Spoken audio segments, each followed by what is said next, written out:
Hello students, welcome to my YouTube channel. आज की date है 11th जून एंड 11th जून के द हिंदू न्यूज़पेपर को आज एनालाइज कर रहे हैं। आज के द हिंदू एनालिसिस को हम शुरू करें उससे पहले मैं आपको बता दूं that you can connect with me via these 4 platforms.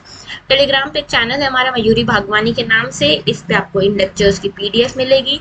इसके अलावा मेल के थ्रू, ट्विटर के थ्रू और इंस्टाग्राम के थ्रू भी आप मुझसे कनेक्ट कर सकते हो। आगे बात करते हैं टुडेज पिंच ऑफ पॉजिटिविटी की। The way I see it, if you want the rainbow, you gotta put up with the rain. मतलब अगर आपको रेनबो चाहिए तो आपको रेन को भी बियर करना पड़ेगा। अगर आपको अच्छी चीजें चाहिए अपनी लाइफ में तो आपको उसके लिए थोड़े बहुत हर्डल्स भी पार करने पड़ेंगे। आपको हर्डल्स से घबराना नहीं है, क्योंकि आप देखते होंगे, आपने हमेशा देखा होगा, जो बेस्ट डेस्टिनेशन है वो आपको एक डिफिकल्ट पाथ के बाद ही मिलती है। ठीक है, तो आपका सेम अभी चल रहा होगा। यूपीएससी की तैयारी इतनी आसान नहीं है, लेकिन this is just a path. ठीक है, इसके बाद जो आखिर की मंजिल है वो बहुत सुंदर है, बहुत ही वर्दी है आपके स्ट्रगल की। आगे बात करते हैं आज के टॉपिक्स की। GS1 में हम देखेंगे कल्चर में कबीर दास जयंती के बारे में। इसके बाद GS2 में हम देखने वाले इंटरनेशनल रिलेशंस में इंडिया का क्या रिएक्शन है towards Taiwan and Taiwan China issue. ये देखो, ये जो ताइवान चाइना इशू है ये बहुत ज़्यादा क्रिटिकलाइज हो रहा है अभी, तो यहाँ पे इसका क्या डेवलपमेंट है इसको देखेंगे। GS3 में हम देखेंगे एनवायरनमेंट में ग्लोबल सस्टेनेबल डेवलपमेंट रिपोर्ट के बारे में। इकोनॉमी में देखेंगे फिच अपग्रेड्स इंडियाज आउटलुक। तो what is this Fitch? Fitch is a credit rating agency and ये क्रेडिट रेटिंग एजेंसी जो है ये इंडिया के आउटलुक की बात कर रही है, इंडिया की इकोनॉमी की बात कर रही है कि धीरे धीरे इंडिया की इकोनॉमी सुधर रही है, रिकवर कर रही है। इसके अलावा रशिया का न्यूक्लियर फ्यूल, रशिया ने अपना एक nuclear fuel advanced version of nuclear fuel भेजा है कुडनकुलम न्यूक्लियर पावर प्लांट के लिए। ठीक है, तो कुडनकुलम न्यूक्लियर पावर प्लांट कहाँ पे है? तमिलनाडु में। और इसके लिए रशिया ने एक एडवांस्ड वर्जन का न्यूक्लियर फ्यूल भेजा है, इसको देखेंगे। GS4 में we have nothing for today. Okay, तो देखो, अच्छा आगे की बात करें उससे पहले अनाउंसमेंट एक ये है कि हम एथिक्स का एक कॉम्प्रहेंसिव कोर्स आपके लिए लेकर आए हैं।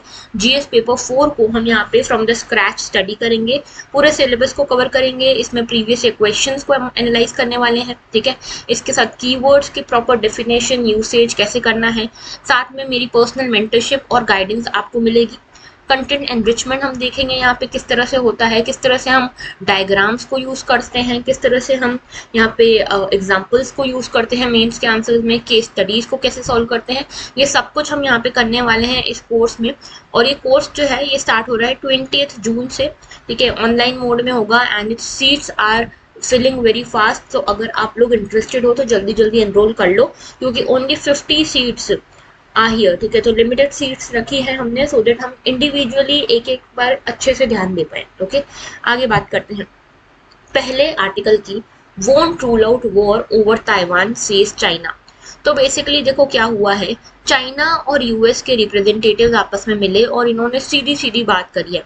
चाइना के रिप्रेजेंटेटिव ने ये कहा है कि यूएस को अगर ज़्यादा तकलीफ परेशानी है, यूएस अगर ज़्यादा यहाँ पे भड़काता है ताइवान को, और अगर ताइवान ज़्यादा उछलता है, ताइवान को अगर ज़्यादा प्रॉब्लम्स होती है, तो हम यहाँ पे सीधी सीधी वॉर करने से भी नहीं बचेंगे, चाहे फिर कॉन्सिक्वेंसेस कुछ भी हों। यहाँ पे अगर ताइवान को ज़्यादा कोई इंडिपेंडेंस दिलाने की बात करते हैं, ताइवान खुद भी इंडिपेंडेंस चिल्लाता है, तो ऐसे में चाइना जो है ये वॉर करने से पीछे नहीं हटेगा, फिर चाहे कुछ भी कॉन्सिक्वेंसेस इसको झेलने पड़े। ये चीज़ कही है चाइना ने। तो पहले मैं इसका बैकग्राउंड आपको बताती हूँ, फिर इसके ऊपर आते हैं। तो देखो यहाँ पे ये है आपका चाइना। ठीक है, चाइना ये कंट्री है और इसी के पास में छोटा सा आइलैंड जो दिख रहा है ये है ताइवान। इसके बीच में जो स्ट्रेट है इसको कहते हैं ताइवान स्ट्रेट। ठीक है, अब यहाँ पे ये जो ताइवान है इसके ऊपर चाइना अपना क्लेम करता है। चाइना बोलता है कि ये मेरी ही टेरिटरी है। अब ऐसा चाइना क्यों बोलता है, क्या बैकग्राउंड है इसके पीछे? तो देखो, चाइना और ताइवान पहले एक ही टेरिटरी हुआ करते थे। बाद में क्या हुआ, यहाँ पे एक सिविल वॉर हुई। सिविल वॉर में कब हुई है? 1949 में एक सिविल वॉर हुई, जिसके बाद ताइवान जो था वो अलग हो गया चाइना से। ठीक है, लेकिन चाइना फिर भी ताइवान को अपनी ही टेरिटरी मानता है। ठीक है, और ये बोलता है कि अगर जब भी मैं चाहूँ तब मैं ताइवान को बाय फोर्स अपने अंदर मिला सकता हूँ। ये कौन कह रहा है? चाइना। ठीक है, लेकिन ताइवान के जो लीडर्स हैं वो बोलते हैं नहीं, ताइवान सॉवरेन है, ताइवान अपना एक इंडिपेंडेंट नेशन है। ठीक है, अब देखो इनके बीच में काफी हॉस्टाइल से रिलेशन चल रहे थे। सिंस 1949। लेकिन 1980s के दौरान यहाँ पे रिलेशंस थोड़े बहुत ठीक होने लगे, यहाँ पे कहीं ना कहीं इन्वेस्टमेंट बढ़ने लगी, आपस में रिलेशंस अच्छे होने लगे। यहाँ पे चाइना ने एक फॉर्मूला लेके आया चाइना, और ये एक ऑप्शन दिया चाइना ने ताइवान को, वन कंट्री टू सिस्टम्स का। तो यहाँ पे चाइना ने बोला कि अगर ताइवान हमारे अंदर आके मिल जाता है, मतलब ताइवान अगर ये रिकॉग्नाइज कर लेता है कि ताइवान चाइना की ही टेरिटरी है, तो यहाँ पे चाइना के रीयूनिफिकेशन के बाद ताइवान को उसकी पूरी ऑटोनॉमी मिलेगी। ताइवान को हम कुछ भी चीज ताइवान में फोर्स से लागू नहीं करेंगे, तो रहेगा इंडिपेंडेंट ही, लेकिन हमारे अंदर रहेगा, रीयूनिफिकेशन होगा, यूनिफाइड रहेगा चाइना के अंदर, ठीक है।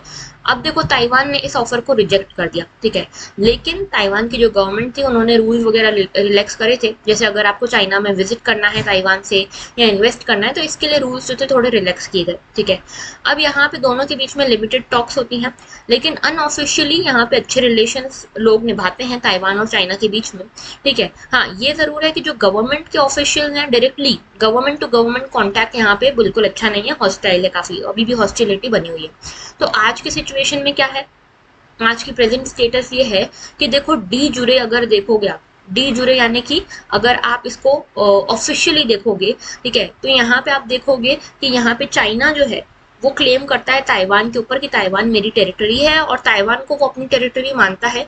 और इसका चाइना का दबदबा इतना हो गया है कि यहाँ पे जो बाकी सारी कंट्रीज हैं वो भी ताइवान को इंडिपेंडेंट ओपनली कह नहीं पाती, ठीक है। तो डी जुरे सिचुएशन तो ये है, लेकिन डी फैक्टो क्या है, डी फैक्टो यानी कि ऑन ग्राउंड क्या है।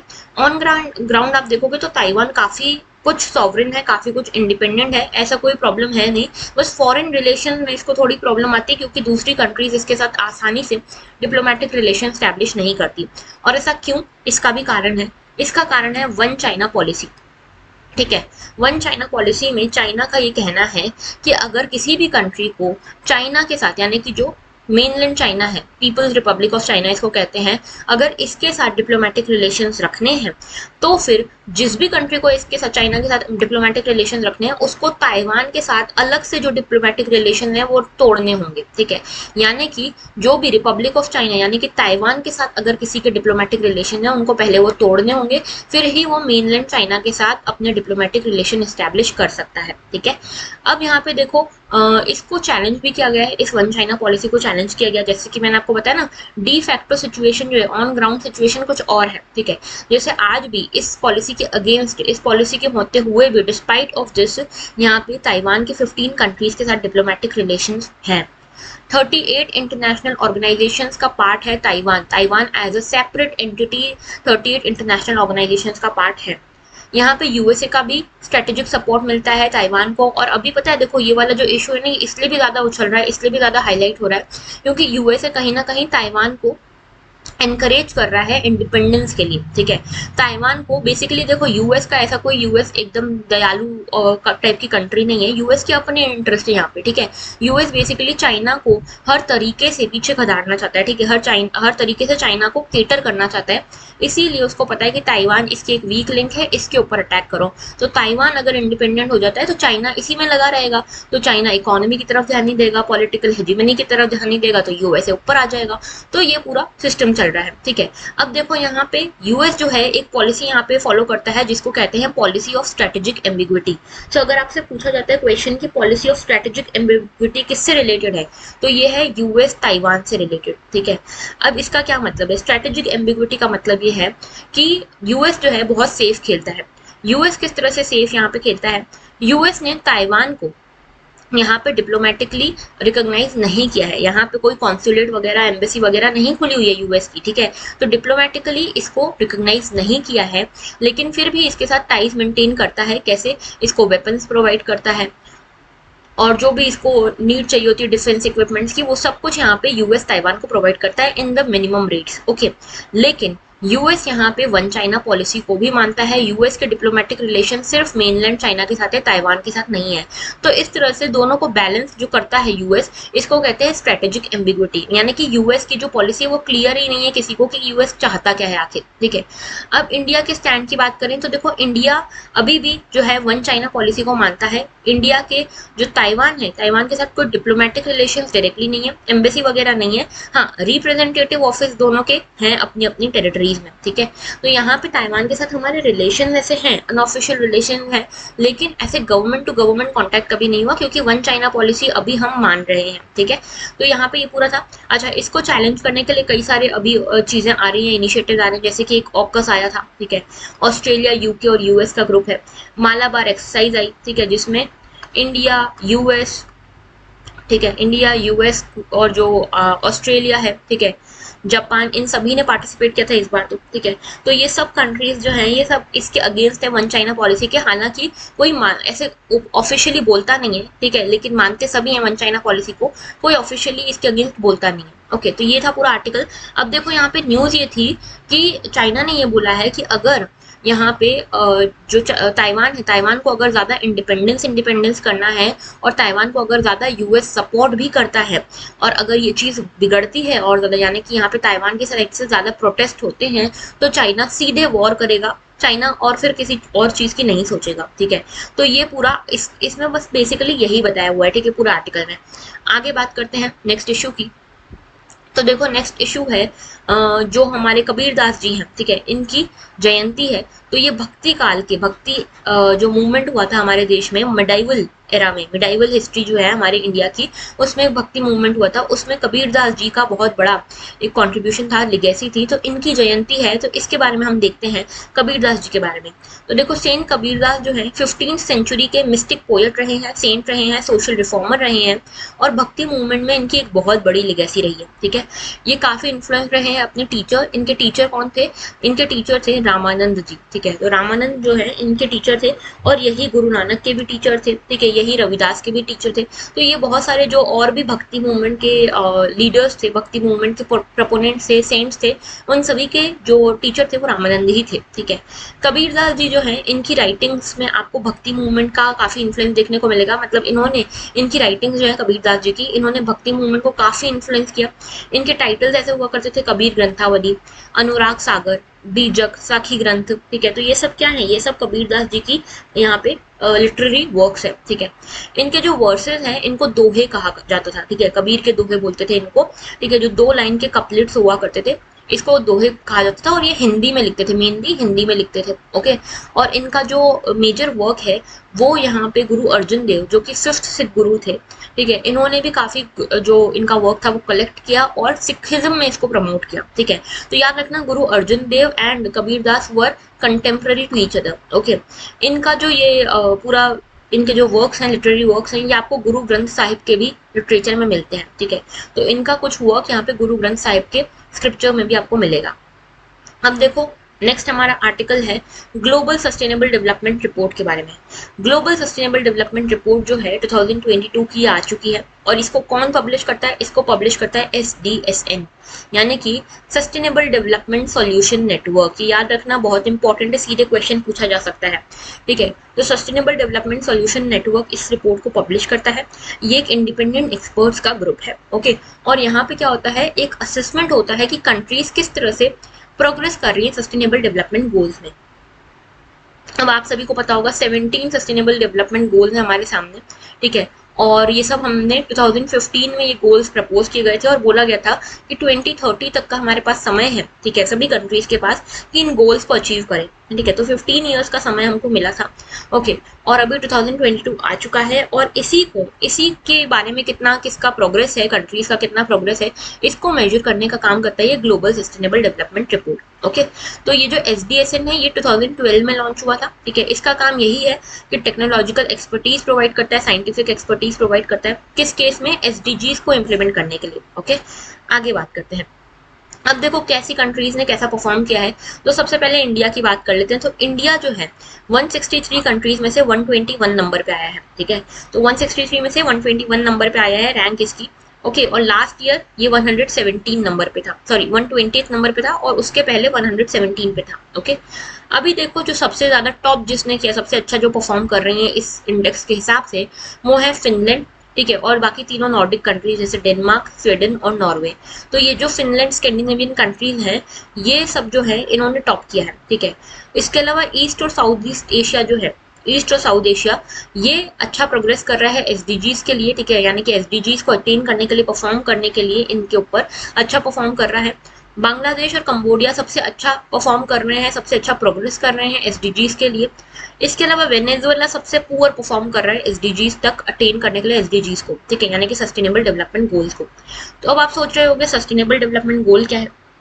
तो देखो ये 17 गोल्स जो हैं ये सस्टेनेबल डेवलपमेंट गोल्स हैं। इसमें पहला है कि पावर्टी नहीं होनी चाहिए हमारे पूरे वर्ल्ड में, जीरो हंगर हो, गुड हेल्थ हो, उसके अलावा quality education, gender equality, clean water and sanitation, affordable and clean energy, decent work and economic growth, industry innovation infrastructure, reduce inequalities, sustainable cities, responsible consumption, climate action, life below water, life on land, peace, justice and strong institutions and partnership for the goals। ये 17 है।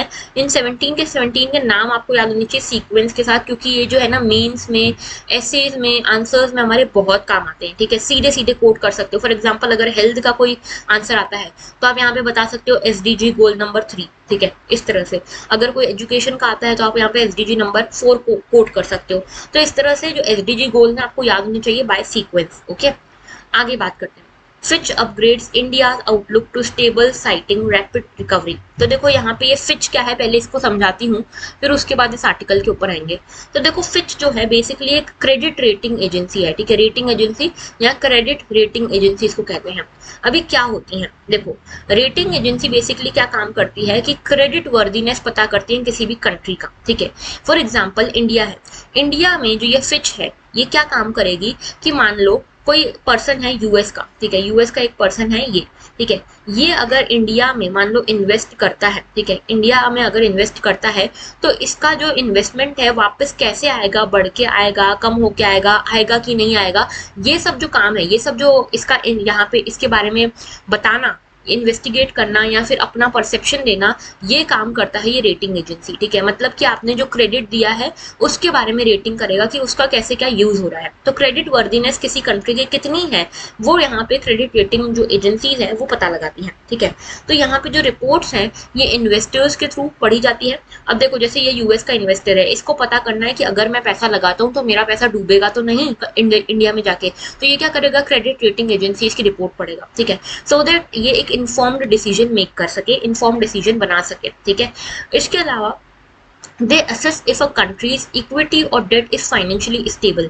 जैसे कि यहाँ पे देखा जाता है कि कहीं पे भी आप इक्विटी या डेट लगाओगे तो ये स्टेबल है कि नहीं। फॉर एग्जांपल अभी वेनेजुएला की कंडीशन हमको पता है, ठीक है, इकोनॉमिकली काफी पुअर यहाँ पे काम कर रही है, तो क्रेडिट रेटिंग एजेंसीज ने इसको सबसे लीस्ट परफॉर्मिंग वाला टैग दिया हुआ है, ठीक है। अब अगर मैं एक इन्फॉर्म्ड यहाँ पे पर्सन हूँ, अगर मान लो मैं इंडिया की कोई पर्सन हूँ, इन्फॉर्म्ड पर्सन हूँ, अब मुझे इन्वेस्ट करना है तो मैं पहले पता लगाऊंगी ना कि वेनेजुएला का मार्केट काम कैसा कर रहा है, यहाँ पे मैं पैसा लगाऊंगी तो वापस लौटेगा कि नहीं लौटेगा, लौटेगा तो प्रॉफिट देगा मेरे को कि नहीं देगा मुझे, ठीक है। तो ये सब काम जो है ये मैं कैसे करती हूँ, जब मैं क्रेडिट रेटिंग एजेंसीज की रिपोर्ट पढ़ती हूँ, ठीक है। तो इक्विटी डेट किस तरह से काम कर रहा है, कितनी रिस्क है, हाई रिस्क है, लो रिस्क है, ये सब कुछ हमको इसके थ्रू पता सकते हैं, ठीक है।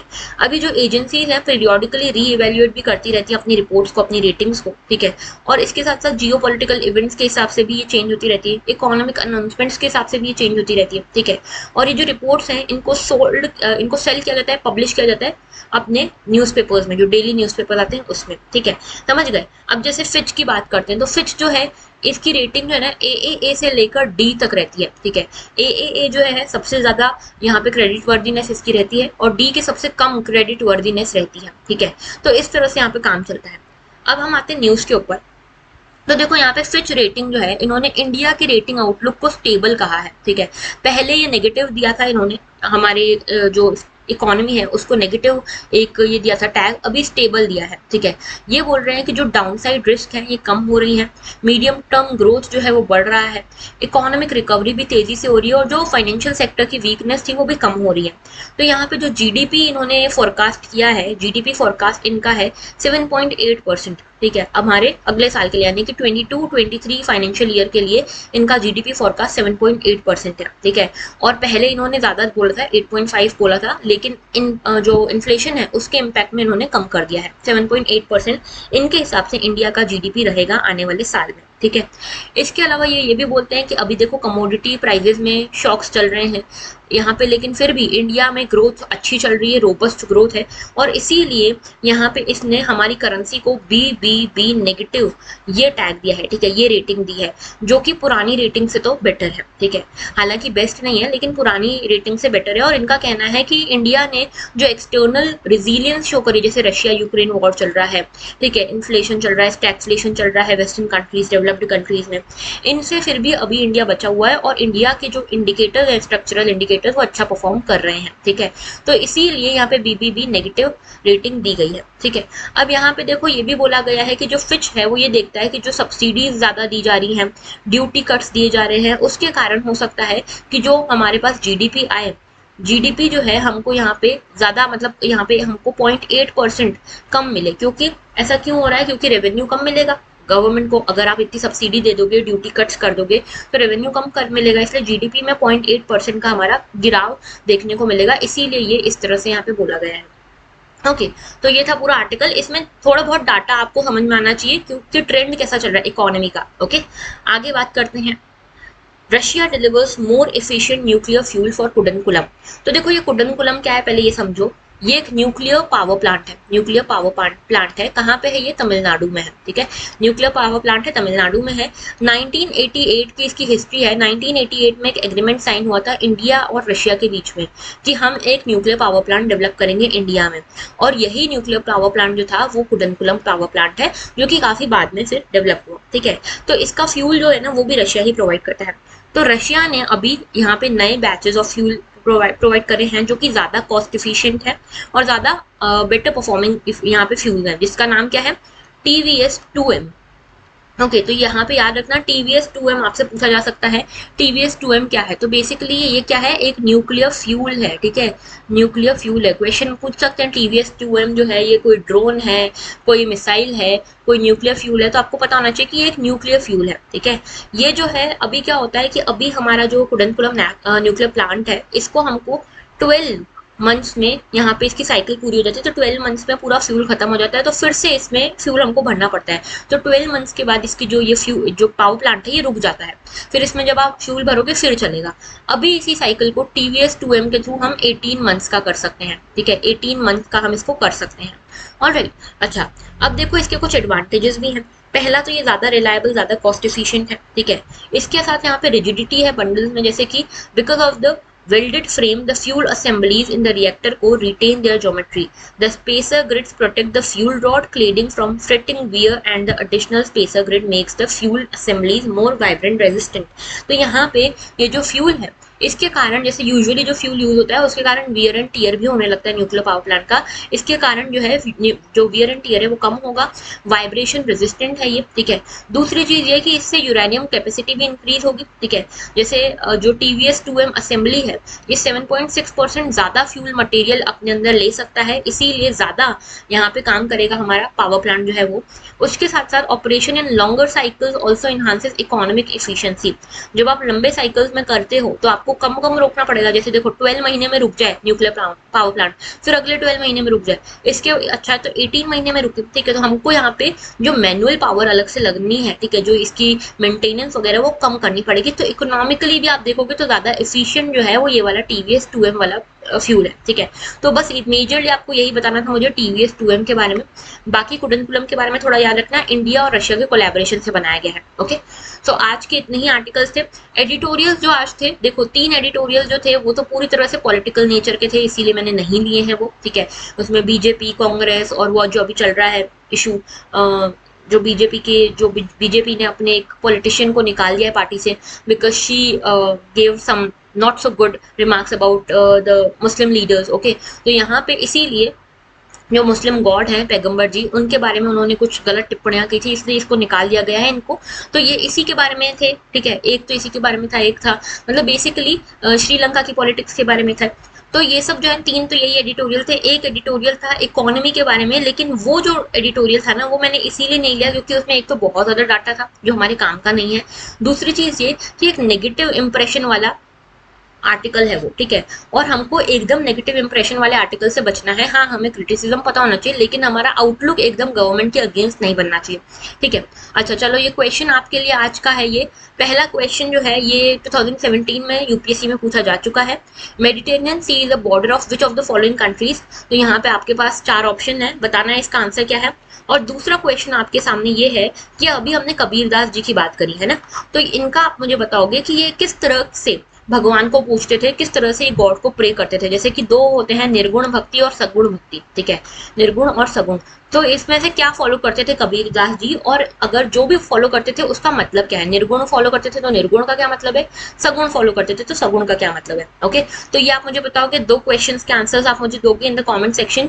और मैंने कल देखे, कल बहुत सारे कमेंट्स मिले मुझे, तो उससे मुझे बहुत अच्छा लगा। आप लोगों की जो यहाँ पे एक्साइटमेंट है, आपका जो जुनून है यूपीएससी को लेकर, ये सच में अब दिखने लगा है, ठीक है। तो इसी तरह से पार्टिसिपेट करते रहो।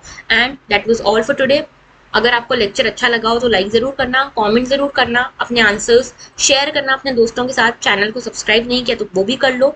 And that was all for today. Thank you for watching and have a very good day.